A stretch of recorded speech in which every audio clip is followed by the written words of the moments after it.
Okay, yo, what is up, wizards? It's me, Mooner, and I am back for you today for the second time, actually, bringing you my Blaze Firemind Blitz deck tech. So, the reason it's taken me so long to put this out, I know she's been spoiled for a while now, but the reason it's taken me so long to bring you guys something solid is because I really wanted to lock down a list, and this list is still not perfect. It's not where I want it to be, although it is really, really good. I'm pretty happy with this list right now, and it doesn't have that many bad matchups, to be honest. It can even beat, like, because we have Waning Moon, it can even beat New and Prism. So yeah, we'll look out for those videos. I've got some more some more gameplay videos coming up real soon, in the next day or so, maybe even today if I can get to it. But I wanted to put like 60 to 70 games, and man, when I say it out loud, that sounds like a lot, but I guess it kind of is. I wanted to get a bunch of games under my belt and really lock in a list, and I think I have found one that does really well. So let's just start by going over Blaze herself. And if you're not familiar, she is a new hero that was spoiled with in the Mistveil teasers, but she is only available currently at Gen Cons and Game Cons and things like that. So like if you go to the Indie one in August, you can get a copy of her there. There's one in the UK going on in this weekend, but she has a pretty unique and awesome hero ability. She starts at 17 life and 4 intellect, which is pretty good. For a wizard, 17 life in Blitz is honestly, you know, I'll take it. Hell, it's better than any of the other wizards, even though I think she does warrant the lower life total, just because she has access to Storm Striders and Aether Wildfire. I think that she should start at 15, but I'm not going to complain too much because 17 is a nice number. And she has a once per turn instant, or whenever you opt. So anytime you opt, you know, using like I have Ophidia or something like Whispers of the Oracle or something like that. We'll get into those cards in a minute, but it says whenever you opt, put energy counters on Blaze equal to the number of cards looked at this way. So if you opt 3, then you put 3 energy counters on Blaze herself, and then it has a once per turn instant, so you can do this on your turn or your opponent's turn, which is really important. Remove X energy counters from Blaze. Banish a wizard non-attack action card from your hand with an effect that deals arcane damage equal to X. So you may play it this turn as though it were an instant. So let's say, and it's the based one. So let's just use Emeritus Scalding for a reference point. This says deal 2 arcane damage to a target hero if it's played on its opponent's turn, instead of deal 4. So no matter when you play this on your turn or your opponent's turn, if you're using Blaze's hero ability, it's the base, so it would be 2. So you would want to remove 2 counters from Blaze herself, and then you can banish Emeritus Scalding and play it as an instant. So, you know, you can do this on your turn or your opponent's turn, but obviously you'd want to play Emeritus Scalding on your opponent's turn. But even if it is on your opponent's turn, you only have to banish it paying 2 energy counters, not the 4. Same thing with the red. It would be 4 instead of 6. But real quick, I'm just going to go over the equipment with you guys real quick. This is the only equipment I run in the deck, and it's pretty standard. We have Metacarpus Node, we have Spellfire Cloak, Storm Striders, Talismanic Lens, which I'm super hyped to be able to play again, and we have Waning Moon. Not only is it like one of the only staffs available to us because Crucible is banned in Blitz, but it actually is really good in this deck, because you want to be playing a lot on your opponent's turn. Well, at least that's the way I play. If you've watched any of my videos, I play a lot on my opponent's turn, and Waning Moon is just so efficient at dealing extra damage. But, you know, Talismanic Lens is super clutch. It has an instant ability where you can break it and look at opt the top 2 cards of your deck. Spellfire Cloak is just that extra resource that's usually always used to either play Stormstriders, or I also use it a lot of times to play an Absorbent Aether. But we'll get into that as we get into the deck. So this is the only equipment I really run in the deck currently right now. I don't have room for Alluvian Constellus, and I've played the Mirror quite a few times, and I just found that I really don't need it. It would be nice. It's a nice luxury if you can fit it into your list, then by all means. But I just don't run Alluvian. Not because I don't like it, just because I don't have room in my deck. But so let's start up at the top here. We're gonna go over card by card and why I have it in the list and why I think you should play it as well. And I have 2 copies of Absorbent Aether in blue and 2 copies of Absorbent Aether in red. And this is an all-star in this deck, because not only is it a defense reaction, but it says the next card you play this turn with an effect that deals arcane damage instead deals that much damage +2, and that comes in super clutch when you want to play like a Wildfire and you don't have your staff to buff it. So we're gonna play Absorbent Aether in the defense step, and then use our hero ability to like banish an Aether Wildfire, and that comes in for 6. Aether Flare is in here because it is a 1-cost 3 that kind of acts as like an Aether Wildfire Light, or the copies 3 and 4 of Aether Wildfire, because generally, unless you are doing some like some Chain Lightning or Sonic Boom shenanigans, you're only really going to combo off with 2 cards generally. So Aether Flare is going to do just as well of a job of being able to buff your next spell. So it's a really fine arsenal target. But basically what this deck wants to do is accrue as many counters as you can through various means of opting, which I have quite a few in here.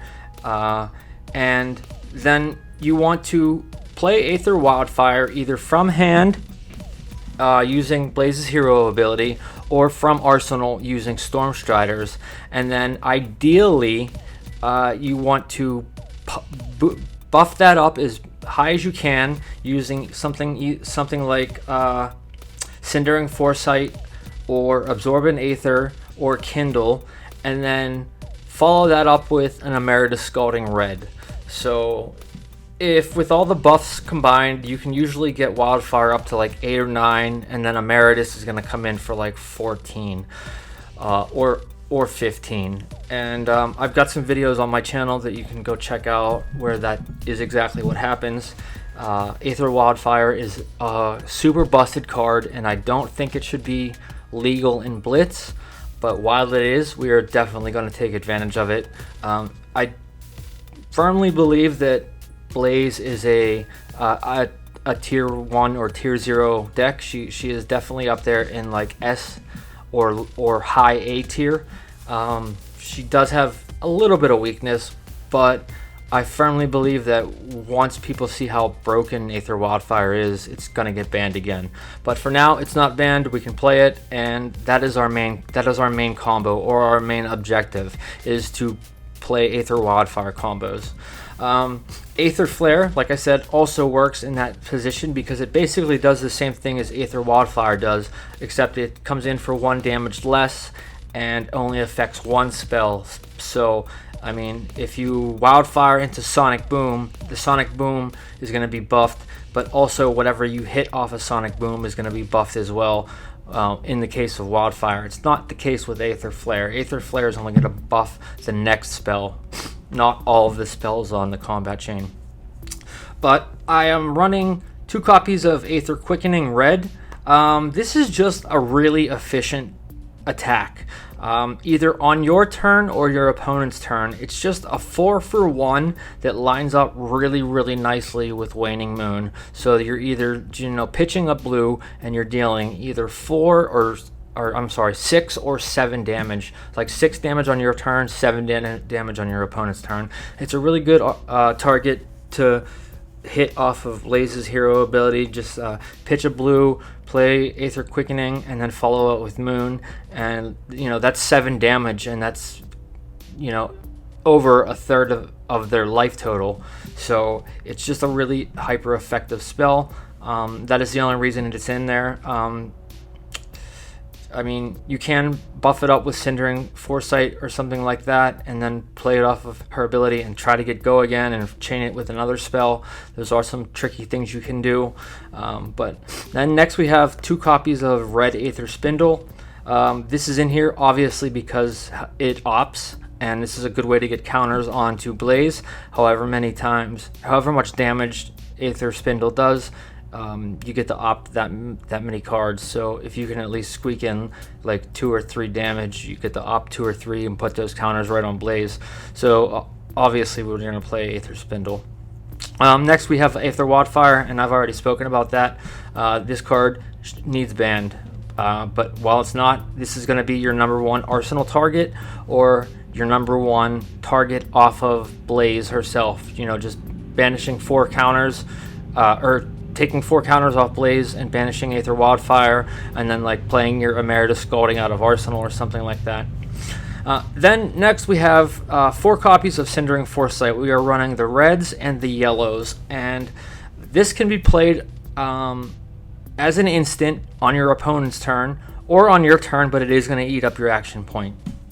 But it lets you opt. The yellow one lets you opt 2, and the red one lets you opt 3, and then it also acts as a arcane booster as well. So if you play this on your opponent's turn, you can play it as an instant and then chain it with a spell off of Blaze's hero ability or Stormstrider's, and it buffs it by 1. So it's acting like just like a Metacarpus no trigger would. So it's gonna boost your Wildfire up to 5 instead of 4, and then we know how that goes. And then I already talked about Emeritus Scalding. This is your second primary combo target. Would be, obviously the red is going to deal the most damage, but the blue's in there as well. So, if you just only have a few counters and you're playing on your opponent's turn, you can, banish a blue Emeritus for just a measly 2 counters and then come in for 4 damage.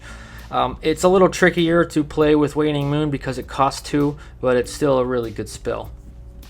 Then we got 2 copies of Foreboding Bolt Red. I'm only playing the reds right now because it is a little pricey. It costs 1 for just 3 arcane damage, but it does have an unconditional opt 1. So you get 3 damage, and whether they block it or not, you get a counter on Blaze herself. And then Blaze is a really, really good Kindle deck. I think she uses Kindle even a little better than Kano. And the reason why is because this, you're not playing off the top of your deck like you are with Kano. And you can very, very easily know what you're going to draw. So if you can empty your hand and do something like break your Talismanic Lens, you can know exactly what you're going to draw into. Like, let's say you need a blue to like complete the combo and you find one on top, or you need an extra spell. Let's say you only have 1 red spell that you're trying to combo with, and you need another spell. So you can usually deterministically know exactly what you're going to draw into off of Kindle, and the Amp 1 is nothing to sneeze at. So I've been able to like chain a couple Kindles into a Wildfire after playing Cindering Foresight, and then drew into the Emeritus, and it was just like all bonkers. It was just, this deck can do some really, really bonkers stuff, and I plan on putting up more videos just to showcase how amazing this deck is. Then we're running Whispers of the Oracle Blue, 2 copies of that, and 2 copies of Whisper of the Oracle Red. This does have Go again, so it is really, really nice that you can play it on your turn and it doesn't eat up your action point. The blue lets you opt 2, and the red lets you opt 4. So it is an all-star of a card. It also, for some reason, blocks 3. So it's just an all-star of a card. It does everything you want it to. I did test out the yellows as well, and I found that running 6 of them was just a little too clunky, and you generally don't need that many counters on Blaze. I would say at maximum, like, you need 4 to 8, but 4 will get you there. So running 6 copies of Whispers, I found just made my hands clunky, and I didn't want to draw 3 copies of Whisper of the Oracle, and it didn't have nothing to do except for opt on my turn and put counters on her. So I'm not running the yellows, I'm just running the reds and the blues. Then we are running 1 copy of Chain Lightning. Chain Lightning can enable some super nutty combos. Anybody who's played their share of Kano knows what Chain Lightning is capable of. Unfortunately, it doesn't have its own, it doesn't deal arcane damage like primarily. It has its ability, so you can't banish it off of Blaze's hero ability, at least not on Talishar. So, and I think that is how a judge would roll it too. It's one of those cards that you can't banish with Blaze's hero ability, so you would have to, you know, break your Striders and use it that way. But then we have one of the best cards in the deck, and that is Sonic Boom. Deal 3 arcane damage, and then reveal whatever's on top of your deck, which you should know without doubt what is on top of your deck at all times. And Sonic Boom's gonna just roll right into that as long as it deals some damage to your opponent. And then we have these 2 cards are a bit controversial, but I've grown to absolutely love them. And that's Aether Arc. It is a blue block 3 that deals 1 arcane damage, and you get to create a Ponder token. And this has you can get this up to like 3 or 4, and make sure that it does some damage. And usually that Ponder token, I mean, there are a couple things in this deck that you wouldn't want to arsenal, but there's enough nice juicy red spells and things like that if you did hit off the Ponder, you don't mind arsenaling. So it just like helps you dig through your deck a little bit faster, I would say. And then I run 2 copies of Clarity Potion. Dropping one of these is on like turn 0 is really clutch, because it's just acting like a talismanic lens. It says instant destroy Clarity Potion and opt 2. So this is just a way to get extra counters on Blaze at instant speed, so that you always know what's on top of your deck, as well as getting those much needed counters. Then we have 2 copies of Gaze the Ages, which is just opt 2, and if you've played another Wizard on attack action card, Gaze comes back to your hand as it resolves. So there's a lot of intricate combos that are involved with Chain Lightning and Gaze, and just, you know, hitting it off of a Sonic Boom and then opting and getting some more combos, getting some more counters. There's just a lot of, as you start playing this deck, you realize it's like an onion, and you keep pulling away layers, and you're like, wow, there's another layer, there's like another crazy combo that I never even thought of. Yeah, and Blaze, I will confidently say, can easily deal over 20 damage in a turn if you play your lines correctly and sequence things correctly.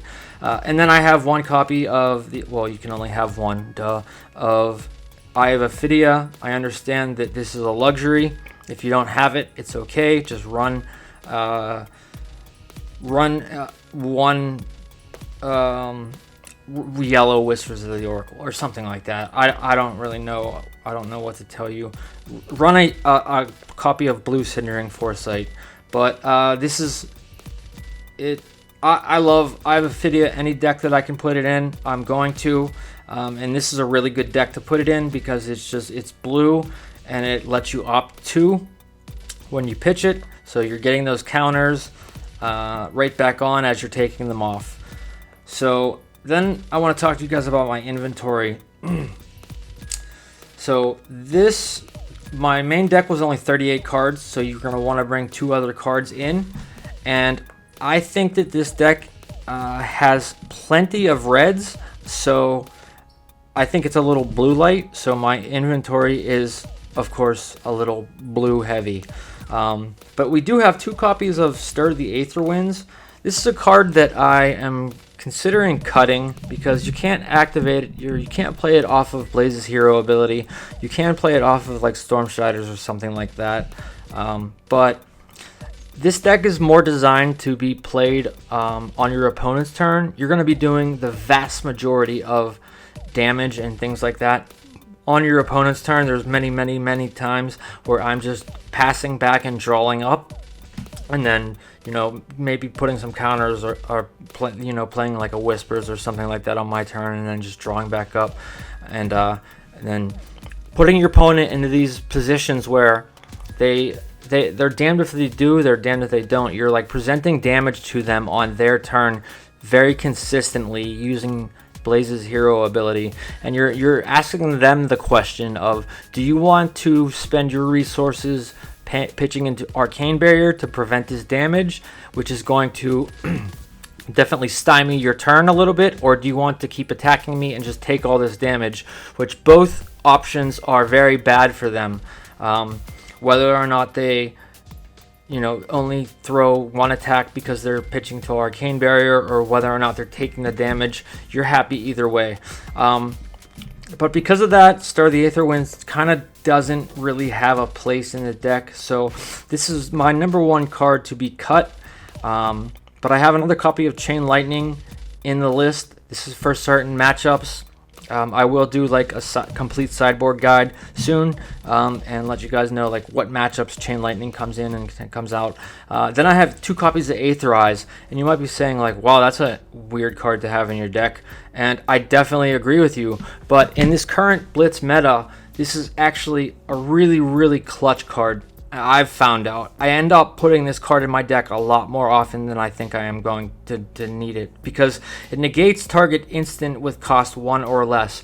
And in a field of Prism and Enigma, who play crazy amounts of instants, Enigma especially, and this is also a target for Oasis Respite. So there are times where I'll just stick this in my arsenal knowing that my opponent is playing Oasis Respite, or I'm playing up against Enigma or something like that, and just blow them out with an Aetherize. Nobody ever expects it, and when they get blown out by an Aetherize, it's just like a thing of beauty. We have 2 copies of Cindering Foresight Blue, 2 copies of Blue Foreboding Bolt, which I barely ever bring in, and then 2 copies of Scour. This is also a card I bring in against the Illusionists and the Rune Blade. So this comes in against I'm blanking on her name. I feel like such an idiot. Vincent, and it comes in against the Illusionists, but being able to destroy aura tokens. It also comes in like against Valda, and there's a lot of instances where you might want to be destroying aura tokens that cost 1, like any kind of like might tokens. Like, so if you're playing against KO, who maybe plays the Cast Bones, Scour can get rid of all their might tokens. Scour has a lot of really unique uses that you wouldn't think of like off the bat, but it's a really great piece to have in your arsenal. And then I'm going to share with you guys some of the cards that are in my maybe slot. So this deck is, the deck list for this is going to be posted in the description of this video. Feel free to take it and play with it and give me some feedback on how you feel it's working. I feel like it's about as fluid as I can get it right now without it being clunky. There's a lot of times where you have just like a lot of deck lists where you're just drawing these really bad unfunctional hands, and I think that's not a problem with this deck list. I think I have like a 70% win rate across 70 games on Talishar, and that is through me testing some absolute garbage cards. Like, I've tested Index, I read the ripples, things like that. One card that I do like and I wish I could bring in is Rousing Aether. I do like this card a lot. I also like Fate Foreseen a lot, just because, you know, blocking and opting is really good. So there might be a world where you want to, you know, take out something like Stir the Aether Winds and put in 2 copies of Fate Foreseen or something like that. I think Forked Lightning is kind of dead for me right now. Ever since they eroded it, it just doesn't hit the same. You know, buffing it only buffs 1 instance of arcane damage, not both instances, and they can arcane barrier both instances of arcane damage as though they were separate instances of arcane damage. So ever since they eroded Forked Lightning and the way it works, I've just cut it from the deck. I tested Surgeon Aethertide. I wanted this card to be good so bad, and I was like, well, maybe Blaze is the hero that's going to make it good. And spoiler alert, no, she's not. This card still just blows, which is unfortunate because it's an absolutely gorgeous staff, and I really, really wanted it to be good. And Kindle buffs staffs. It buffs your weapon, so it buffs Waning Moon too, which, if you didn't know that, yes it does. So it buffs Surgeon Aethertide, but still, if it's an action, yes it has go again, but if it was an instant, we would be talking. And it's two resources to deal 1 arcane damage. It's just not worth it. Fendel Spring Tunic, I know a lot of lists out there are running Tunic. I don't think the game will ever last long enough for you to be able to benefit off of the Tunic counters, and there are many games where I've been able to kill on turn 1 or 2 just because the hands have lined up so well that you're never going to see that Tunic counter to begin with. So I've just stayed with Spellfire Cloak and been happy. Energy Potion is an interesting one because this deck would really benefit from extra resources. But I just don't think this is an Energy Potion deck. I know it's weird, like a wizard not playing Energy Potion, but I just don't think it fits into the deck very well. You're losing a lot of momentum and playing Energy Potion just for the benefit of the 2 resources, when I think just upping your blue count would just be better. I tested Tome of Duplicity. Let's never talk about this ever again. That I have no idea why this card was ever printed. And I wish Read the Ripples was good. I really do. I like the reds a lot. Honestly, I would be running the red copy of this card if it 1 blocked 3 and 2 I had the red space, but I just don't have the red space. But these will be included with the deck tech. You're more than welcome to play around with any of these cards and report back and let me know if you've had any success. But this is the general deck list that I've been running here, with this 38 bringing in an extra, usually 2 blues. But if you like to play more on your turn as opposed to your opponent's turn, Stir the Aether Winds would be really good. But like I said, you might want to just take out Stir and put in Fate Foreseen. But yeah, that's up to you. And yeah, if you have any questions on how the deck works, just go back and watch some of my videos that I posted over the last few days, and that should give you an idea. But alright guys, peace out wizards. I hope this was helpful and you learned something, and you guys take this list and run with it and report back to me. Please like, comment, subscribe, just give me a thumbs up, give me any of that bullshit. It all really helps the channel, and I'm just trying to grow my channel to the point where I can spread my wizardy love all throughout the massive land of Wraith and just let everybody know that Wizard is the superior class. Alright, peace out guys.